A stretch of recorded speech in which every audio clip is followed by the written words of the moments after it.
Margaret and Shauna Tapp. The double murder of Margaret Christine Tapp and her daughter Shauna Lee Tapp is one of Australia's most notorious unsolved murders. Taking place on August 7th, 1984, the family resided in Ferntree Gully in Melbourne, Victoria, when an unidentified assailant broke into their home and brutally murdered them.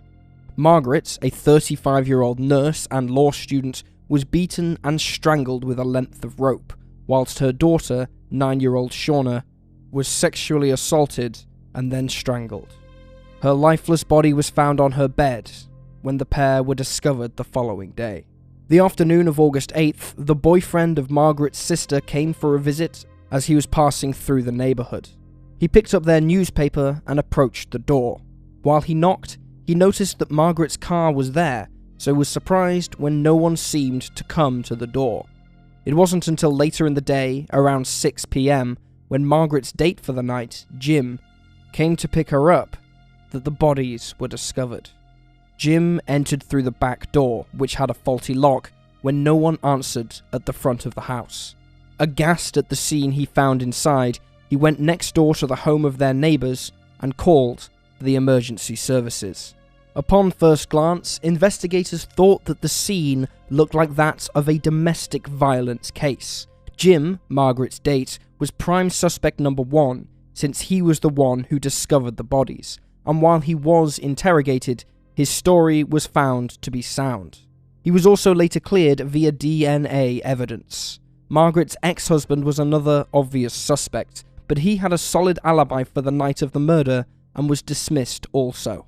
A neighbour reported to authorities that she'd heard muffled screams from the house around 11 p.m, and the people who lived across the road noticed that the Tapp's normally quiet spaniel barked and howled around midnight. This, at least, gave investigators some sort of time frame to work with, but after interviewing Margaret's date and ex-husband, the case trail began to grow cold. Given Margaret's busy social and love life, it seemed that there were just too many different leads to follow, which made it hard for police to prioritize and work them. Not only this, but authorities found little in the way of forensic evidence. They gathered DNA evidence from Shauna's nightgown, but found no unknown fingerprints in the house. Dunlop Valley tennis shoe prints were found in Margaret's bedroom and the bathroom. This lack of evidence is perhaps what slowed the case the most, as authorities are widely criticised for their slow progress on the case. It took over 20 years for Margaret's own brother to be ruled out as a suspect, as well as a former colleague of his who is described as a violent man with a record and who once delivered furniture to Margaret's home. A notoriously troublesome family on the street are yet to be cleared. Margaret hired one of the children, a teenage son, to mow her lawn and wash her car, which caused neighbours to warn her off speaking to him, as he had made sexually suggestive remarks to other women.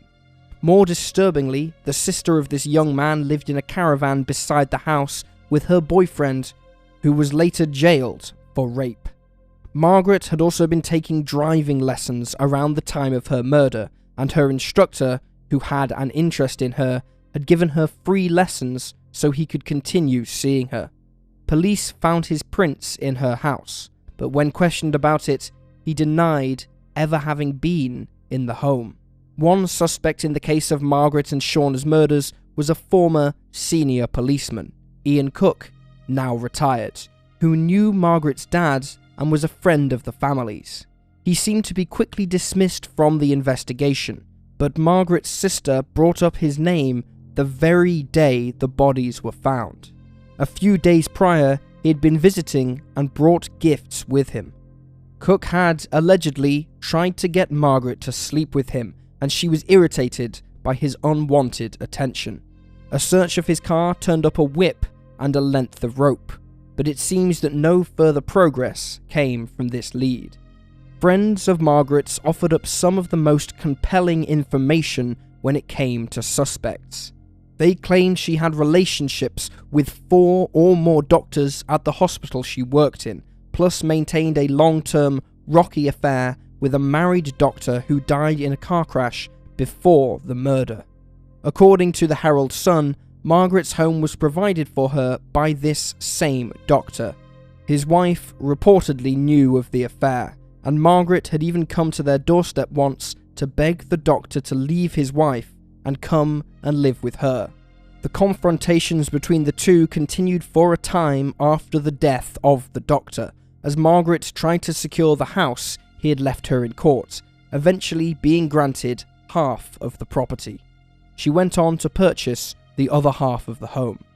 A fellow nurse at the hospital Margaret worked in said she'd thought a spurned lover was responsible for the murders, as she often ridiculed them and could, quote, chop men up into little pieces. It was found that a married man Margaret was studying with had had lunch with her the Tuesday that she died, and that a Ford utility vehicle was parked near the house not long before the murders, but the owner was never identified. In 2008, the prosecution of a suspect in the case fell apart when it was revealed that the evidence against him was in fact contaminated, and in 2017, $1 million Australian dollars was offered as a reward for information leading to the conviction of the killer.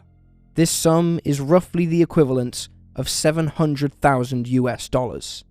Despite the numerous leads police had at their disposal, the tragic double homicide of Margaret Tapp and her 9-year-old daughter remains unsolved. The Setagaya family murders.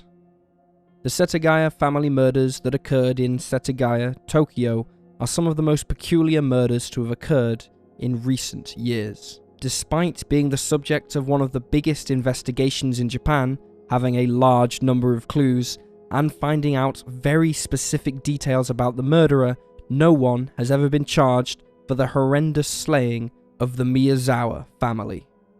44-year-old Mikio Miyazawa worked for a London-based consulting firm, while his wife, 41-year-old Yasuko, was a school teacher. Together they had 2 children, 8-year-old Nina and 6-year-old Rei, and lived in a mostly abandoned neighborhood near a skate park, with only 2 or 3 other families residing there. According to witnesses, days before the murder of the family, Mikio was seen arguing with a skateboarder from the nearby busy skate park, while another saw him arguing with a biker gang, although details on this are hazy at best. It was also reported that a car was repeatedly parked outside the house of the Miyazawa family, and on the night of the killings, around 11:35 p.m, a man was seen hurrying away on a path near the home. It was possibly the killer leaving, although this cannot be said for certain. On the night of December 30th, 2000, around 10:38 to 10:45, the family computer received an email that required a password to open. This is the last time that the family were known to be alive. The next day, Yasuko's mother, who lived next door with several other family members, called the family only to be met with silence. Concerned, she went to the house of her daughter, only to find no one came to the door, which was locked from the inside. Using her own key, Yasuko's mother let herself in, only to stumble upon a terrifying scene. 6-year-old Rei had been strangled whilst asleep in his bunk bed, while Yasuko, Nina, and Mikio had all been stabbed to death.